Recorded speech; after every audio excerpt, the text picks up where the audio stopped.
In this question, we have to find out the power loss in 1 ohm resistor using Norton's theorem. So this is the question. अगर हम इस question को ध्यान से देखें तो यहाँ पे एक 4 वोल्ट का इंडिपेंडेंट वोल्टेज सोर्स है, ये 3 एम्पियर का इंडिपेंडेंट करंट सोर्स है और ये 2V0 वोल्टेज का डिपेंडेंट वोल्टेज सोर्स है. So there are 2 independent sources and 1 dependent source. ये एक वोल्टेज सोर्स है और इस वोल्टेज सोर्स के टर्मिनल्स के अक्रॉस पोटेंशियल ड्रॉप है 2V0. और V0 का क्या मतलब है? V0 is the potential difference across the terminals of 2 ohm resistor. यानी इसका मतलब क्या हुआ? अगर 2 ओम के रेजिस्टर के क्रॉस अगर 4 वोल्ट का पोटेंशियल ड्रॉप होगा, अगर 2 ओम के रेजिस्टर के क्रॉस 4 वोल्ट का पोटेंशियल ड्रॉप होगा, तो ये डिपेंडेंट सोर्स के टर्मिनल्स के अक्रॉस 8 वोल्ट का पोटेंशियल डिफरेंस क्रिएट हो जाएगा. यानी कि जितना भी पोटेंशियल 2 वोल्ट के जितना भी पोटेंशियल ड्रॉप 2 ओम के रेजिस्टर के क्रॉस होगा, उसका दुगना पोटेंशियल ड्रॉप इस डिपेंडेंट सोर्स के अक्रॉस होगा. मान लो अगर 2 ओम के अक्रॉस 10 वोल्ट का पोटेंशियल ड्रॉप है, तो डिपेंडेंट सोर्स के अक्रॉस 20 वोल्ट का पोटेंशियल ड्रॉप होगा. मेरे ख्याल से आपको बात समझ में आ गई होगी. तो चलिए पावर लॉस निकालते हैं 1 ओम के रजिस्टर में यूजिंग नॉर्टन्स थ्योरम. तो इस सर्किट को मैंने फिर से ड्रॉ कर लिया. We have to find out the power loss in 1 ohm resistor. तो जिस रजिस्टर में आपको पावर लॉस निकालना है, आप इसको पहले कट करके अलग कर दीजिए. तो ये मैंने कट करके अलग कर दिया और ये सर्किट बचा. अब इस सर्किट का मैं नॉर्टन्स इक्विवेलेंट सर्किट बनाऊंगा. तो ये जो रेड वाला पार्ट है, दिस पार्ट इज दी, ये जो रेड वाला पार्ट है, ये है नॉर्टन्स इक्विवेलेंट सर्किट. ये इस वाले सर्किट का नॉर्टन्स इक्विवेलेंट सर्किट बनाते समय एक करंट सोर्स होगा और एक रेजिस्टेंस होगा और दोनों आपस में पैरेलल में होंगे. और जो चीज़ हमने कट करके बाहर की थी, ये वाला 1 ओम का रजिस्टर हमने यहाँ से कट करके बाहर किया था, इसको हम इस इक्विवेलेंट सर्किट में यहाँ पे इंसर्ट कर देंगे. इंसर्ट करने के बाद अगर मुझे नॉर्टन्स इक्विवेलेंट रेजिस्टेंस की वैल्यू पता हो, नॉर्टन्स इक्विवेलेंट करंट की वैल्यू पता हो, तो हम करंट डिवीज़न रूल लगाकर 1 ओम के रजिस्टर में करंट की वैल्यू फाइंड आउट कर सकते हैं. और अगर मुझे करंट की वैल्यू पता चल गई, तो मैं फाइंड आउट कर सकता हूँ power loss in 1 ohm resistor by using the formula I²R.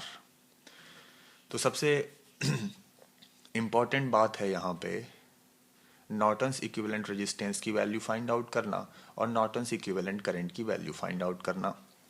तो सबसे पहले मैं नॉर्टन्स इक्विवेलेंट रेजिस्टेंस की वैल्यू फाइंड आउट करना चाहता हूँ. ये सर्किट हमें दिया गया है. मैं फाइंड आउट करना चाहता हूँ Norton's equivalent resistance. This Norton's equivalent resistance is the equivalent resistance across terminals X and Y. By deactivating all the independent sources. जितने भी इंडिपेंडेंट सोर्सेज हैं इस सर्किट में, उनको आप डीएक्टिवेट कर दीजिए. और डीएक्टिवेट करने के बाद X और Y के अक्रॉस इक्विवेलेंट रेजिस्टेंस को फाइंड आउट कर लीजिए. मैंने आपसे कहा इंडिपेंडेंट सोर्सेज को डीएक्टिवेट करने के लिए, लेकिन अगर कोई डिपेंडेंट सोर्स हो तो उसको एज इट इज़ रखिए, जैसा है वैसा रहने दीजिए. तो ये 2 ओम का रेजिस्टेंस है, ये बैटरी है, इसको मैंने शॉर्ट कर दिया. ये करंट सोर्स है, करंट सोर्स इन दोनों पॉइंट्स के बीच में लगा हुआ है, इसको आप ओपन कर दीजिए. ये यहाँ से मैंने ओपन कर दिया. और यहाँ पे एक डिपेंडेंट वोल्टेज सोर्स है, ये प्लस है, ये माइनस है. This is X and this is Y.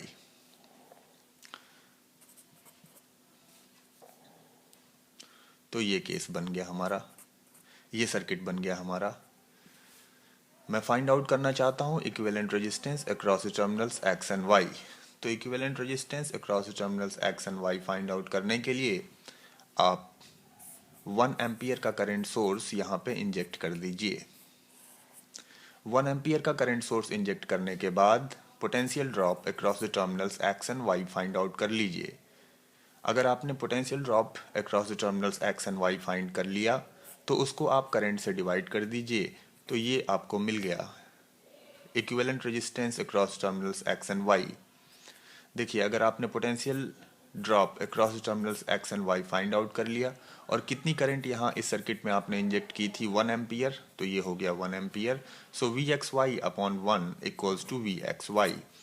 So you can say that the equivalent resistance across terminals x and y is equal to the potential drop across terminals x and y। तो जो भी potential drop होगा x और y के across 1 ampere current source inject करने के बाद वही होगा equivalent resistance of this circuit। तो हमारा मेन काम है VXY को फाइंड आउट करना। देखिए, यहाँ से 1 एम्पियर का करंट सोर्स इस तरीके से जा रहा है, ये 1 एम्पियर का करंट सोर्स इस तरीके से आएगा और 1 एम्पियर का करंट सोर्स अगर ये 2 ओम से पास करता है तो यहाँ पे कितना पोटेंशियल ड्रॉप क्रिएट करेगा, I इंटू आर, यानी कि 2 वोल्ट।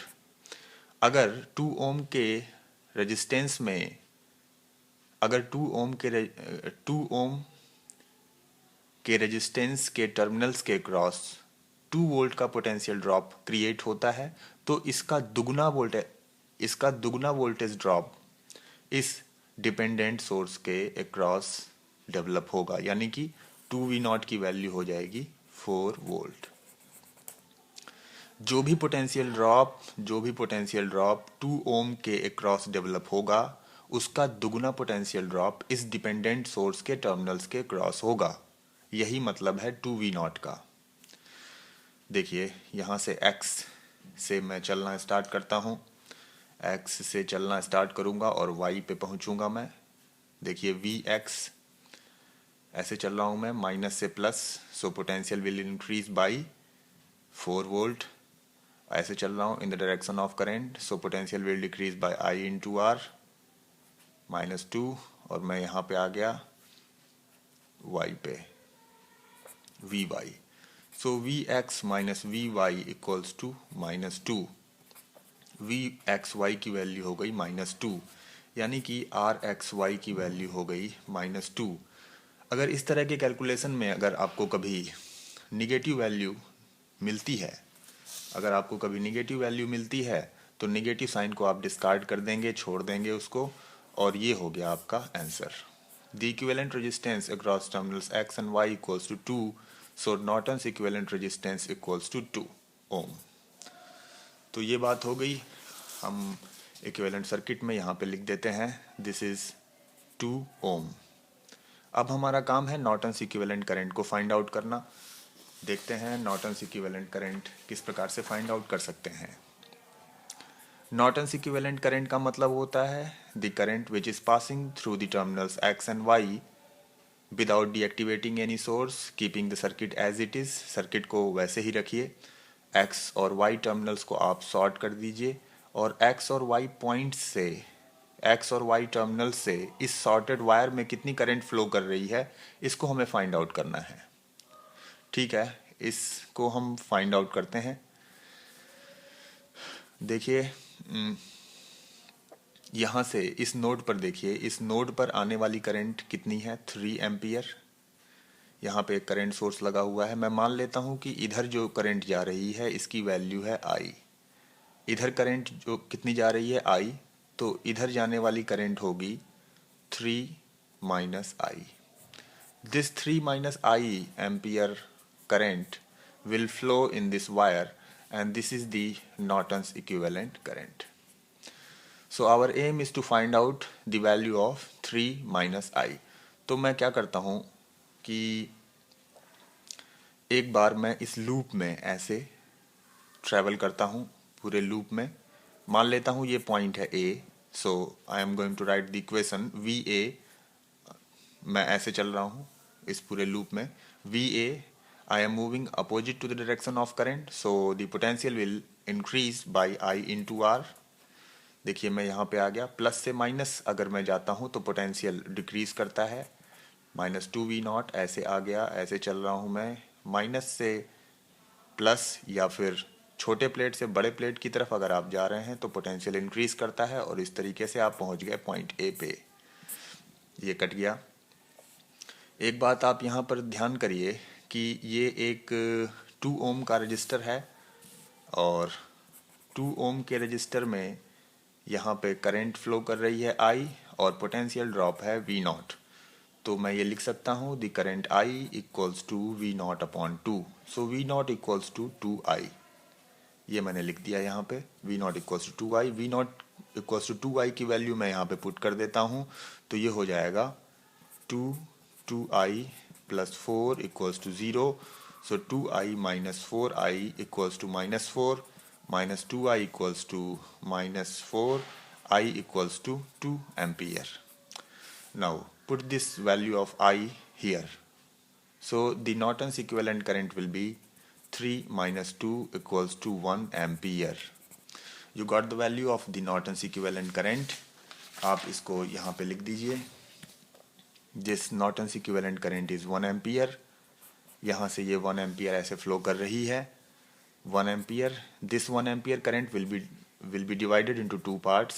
थोड़ा यहाँ पे ये डिवाइड हो जाएगा और थोड़ा सा करंट ये इधर चला जाएगा। मेरा एम है 1 ओम के रजिस्टर में करंट को फाइंड आउट करना। So this current will be, कैसे लिखेंगे आप, करंट डिवीजन रूल को अप्लाई करिए। मेन करंट, कितनी करंट आ रही है, main current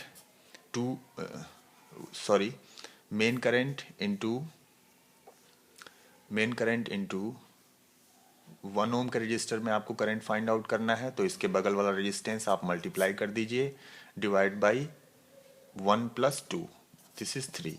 so the current which is flowing in this 1 ohm resistor equals to 2/3 ampere. Current division rule कैसे लगाते हैं मैं आपको फिर से रिकॉल करा देता हूँ। यहाँ पे 1 एम्पियर की करंट सोर्स इस नोड पर आ रही है, ये मेन करंट है। ये मेन करंट 2 पार्ट्स में डिवाइड होगी और मुझे निकालना है 1 ओम के रजिस्टर में करंट को फाइंड आउट करना है। So the main current, this is the main current into, इसमें करंट निकालना है तो इसके बगल वाला रेजिस्टेंस 2 ओम डिवाइड बाई इसका और इसका सम। सो 2 + 1 कर दीजिए, 3 आ गया। 2/3 ampere current is flowing in this 1 ohm resistor. हमारा काम क्या था, 1 ओम के रजिस्टर में पावर लॉस निकालना बाय यूजिंग नॉर्टन्स थ्योरम। तो हमने करंट को फाइंड आउट कर लिया। सो दी power loss in this 1 ohm resistor can be evaluated, can be calculated by this formula I square R. So 2/3 square into 1, you will get 4/9 and this value equals to 0.44 watt. So here the answer is complete.